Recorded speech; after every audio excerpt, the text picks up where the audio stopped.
What a game!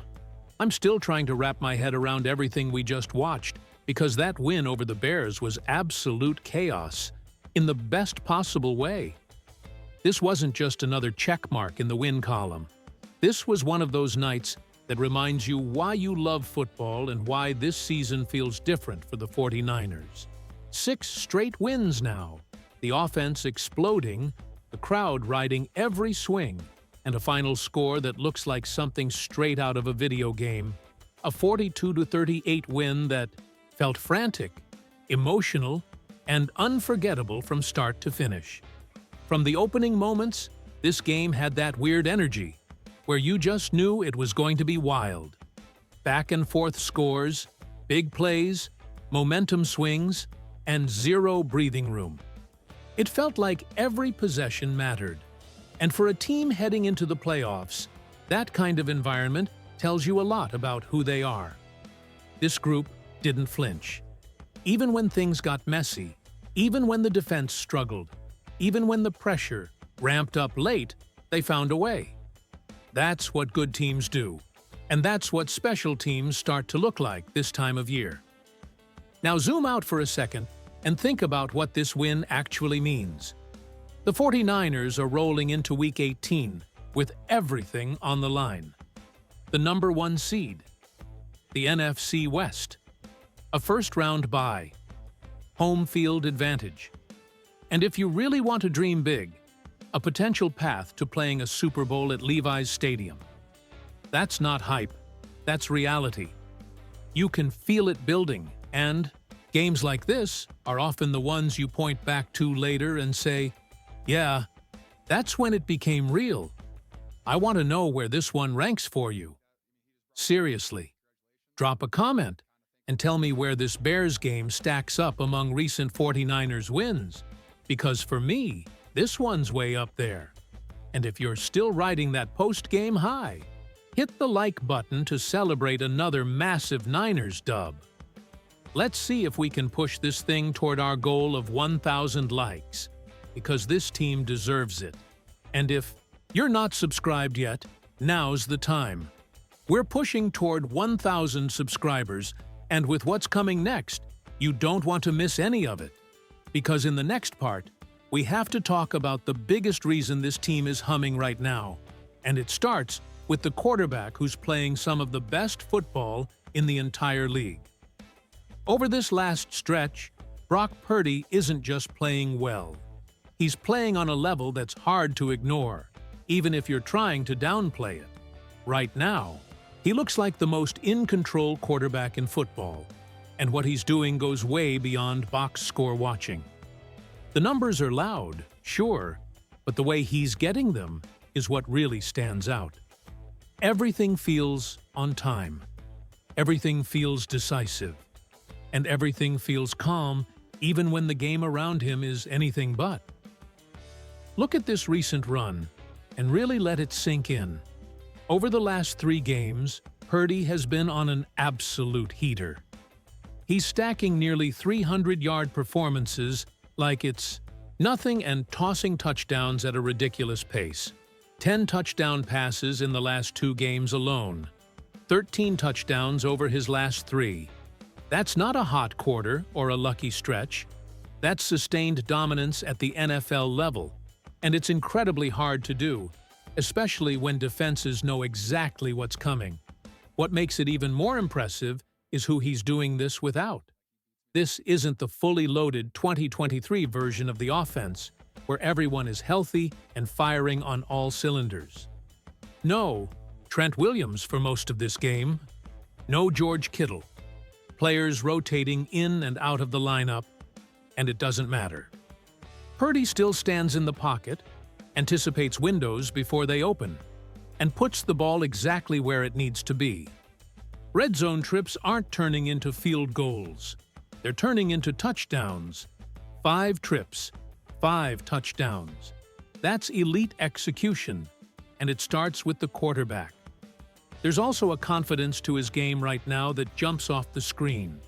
He's not just managing plays. He's dictating terms. He's adjusting protections, moving defenders with his eyes, making throws in structure and out of structure. When something breaks down, he doesn't panic. He creates just enough to keep the play alive, and then delivers a strike. That's the difference between surviving and controlling a game. And Purdy is firmly in control. I want your honest take here. Yes or no? Is Brock Purdy playing like the best quarterback in the NFL right now? Drop your answer in the comments, because this conversation is only getting louder. And if you agree that what we're watching is special, make sure you're subscribed. We're closing in on 1,000 subscribers, and this stretch run is exactly why you want elite daily 49ers coverage in your feed. Because as great as the offense has been, this game also reminded us of something else. If the 49ers are going to finish this thing the way we all want, they're going to need the defense to come through in the biggest moments. And even on a night when it struggled, there were a few plays that completely changed everything. Let's be honest, the defense made this game way more stressful than it needed to be. Giving up that many yards, allowing explosive plays, and letting the Bears hang around all night isn't the standard we're used to seeing from this unit. Caleb Williams moved the ball. The Bears ran it effectively. There were stretches where it felt like San Francisco just couldn't get off the field. But football games aren't decided by perfect performances. They're decided by moments. And when it mattered most, the 49ers defense delivered a few of the biggest ones of the season. The first critical moment came right before halftime. That stop kept the game from tilting completely and gave the offense a chance to keep the pressure on. Then late in the fourth quarter, when it felt like one mistake could end everything, the defense forced the Bears to settle for a field goal instead of a touchdown. That alone changed the math of the game and set up the offense to go win it. Those are the kinds of plays that don't always show up in highlight packages, but they absolutely swing outcomes. And then there was the final stand, the one everyone's going to remember. Robert Saleh absolutely nailed that call. Rushing just two, with one of them delayed, was a masterclass in situational football. That delayed rush came in clean. The quarterback spy took away the scramble, and the coverage behind it completely clogged the middle of the field. There were no easy throws, no crossers, nothing for Caleb Williams to grab onto. He had to drift, hesitate, and eventually throw it away. That's not luck. That's preparation and elite coaching. The hook and ladder play right before that was another moment that could have ended the game on the spot.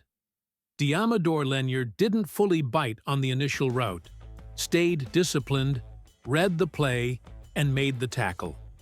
If he overcommits even a little, that's a touchdown, and we're having a very different conversation right now. Instead, the Bears had to rush into the final play, and that urgency played right into San Francisco's hands. And don't overlook Kyle Shanahan's decision not to call a timeout. 2 timeouts in his pocket, and he lets the clock run. Why? Because he saw the Bears scrambling to get the call in. He knew they were rushed, disorganized, and out of rhythm. That's next-level awareness. That one decision forced a less-than-ideal play call and helped seal the win.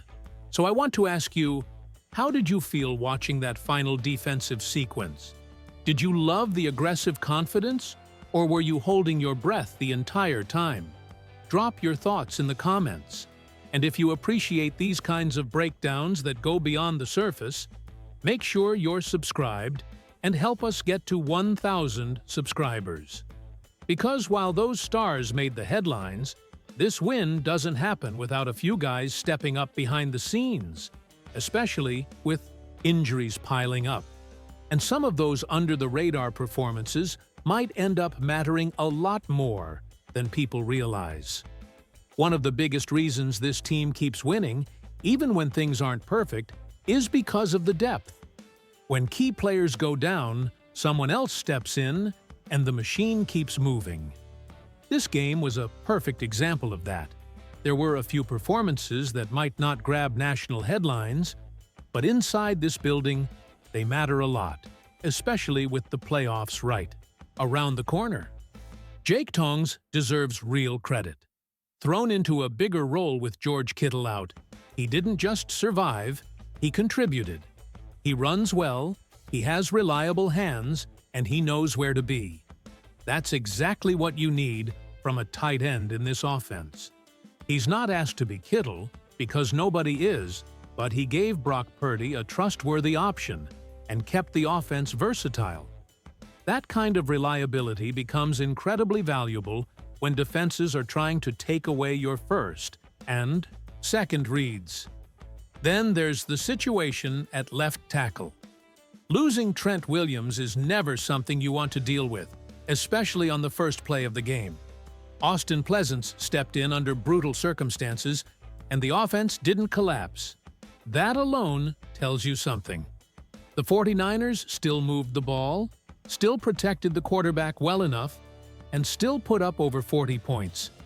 If Trent can't go next week, Pleasance is going to be under the microscope, but this performance at least gives you confidence that the floor won't completely drop out.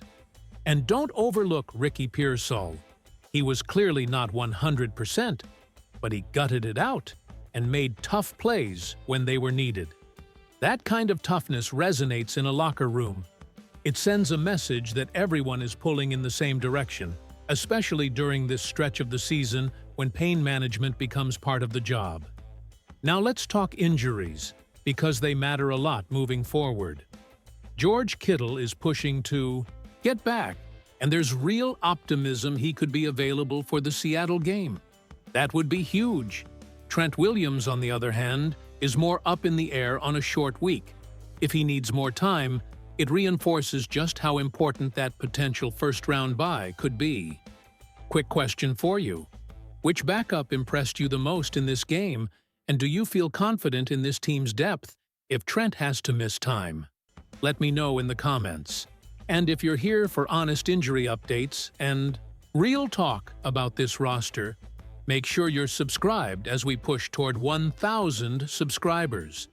Because now it all comes down to one game. Everything the 49ers want is right in front of them. And it doesn't get much bigger than what's coming next against Seattle. This is it. Everything the 49ers have been building toward comes down to this final matchup. And it doesn't get any bigger than a showdown with Seattle when the stakes are this high. The number 1 seed is on the line. The NFC West is on the line. A first-round bye and home field advantage are right there for the taking. And the best part is, this game is at Levi's Stadium, where this team has fed off the energy all season long. Anytime these two teams meet, it feels different. The history is there, the tension is there, and the moments always seem to matter. From dramatic goal line stands to late-game heroics, this rivalry has produced some unforgettable finishes. And this one has all the ingredients to add another chapter. What makes it even more interesting is how different this 49ers team feels compared to earlier in the season. The offense is sharper. Brock Purdy is more confident. Kyle Shanahan is calling games with an aggressive edge, and the entire group looks like it understands exactly what's at stake. There's been a lot of talk about rest and scheduling, but both teams are dealing with it. At this point in the season, adrenaline takes over. Seattle has a talented defense and playmakers that can test this secondary, and this will be a real challenge. But when you look at this matchup, it keeps coming back to coaching and execution. Shanahan versus Mike McDonald is a chess match, and right now, this version of the 49ers offense feels better equipped to handle it than it did earlier in the year. Brock Purdy has had success against Seattle, and this offense has grown significantly since the last time these teams faced off. Being at home matters. Playing for a bye matters.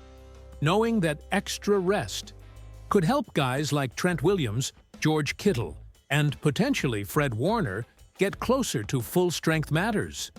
This team knows what's in front of them, and it feels like they believe they're supposed to be here. So, let me hear from you. What's your score prediction for this game, and what do you think decides it in the end? Drop it in the comments. And if you haven't already, help us reach that 1,000 subscriber goal by hitting subscribe and liking the video. Playoff football is here, and you don't want to miss a second of what's coming next.